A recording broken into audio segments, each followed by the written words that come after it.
I have trouble telling what's going to happen with the triggering of Article 50, what the timing is. Does it have to go through Parliament?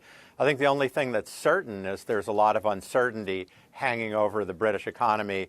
That can't be good for investment. It's going to make firms reluctant to hire as much as they would otherwise. Our last guest, Richard Buxton, was pointing out just now that sterling has been very much the shock absorber, though, post-Brexit. Is that really the only thing that the UK economy has to protect it against further shocks like that?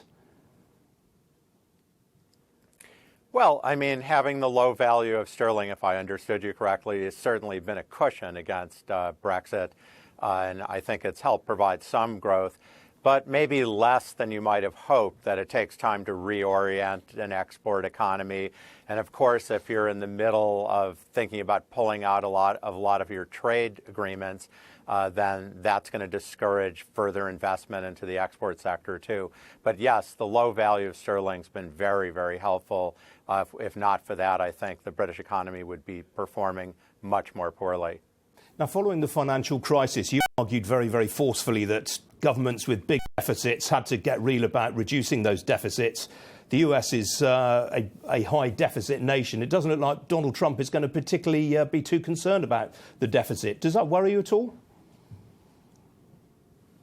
Well, not with these levels of interest rates. I think it's not, such a problem. And let's not forget that in private debt, not looking at government debt, the U.S. has been pretty successful in bringing it down. So is the U.K., for that matter, which makes me less concerned about the rising public debt.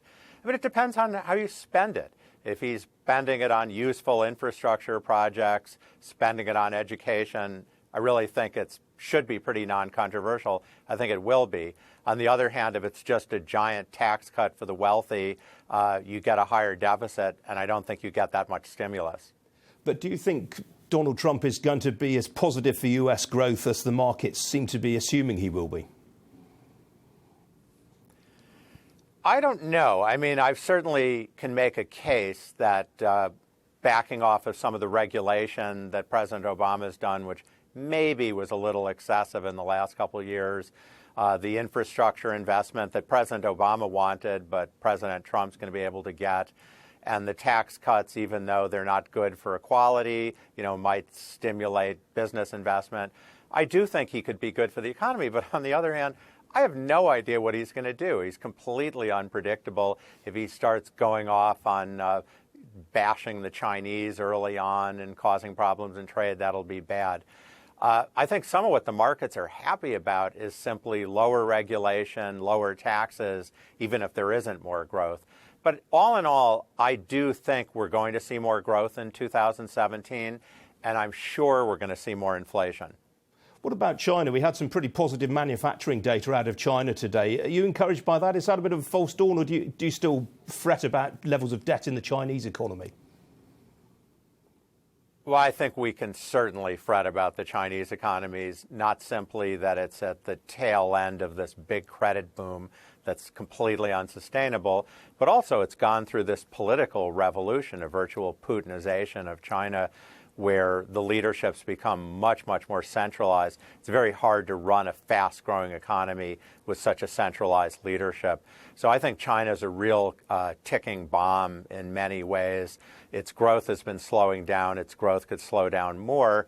If it weren't for Donald Trump, I would say China's the biggest risk in the global economy.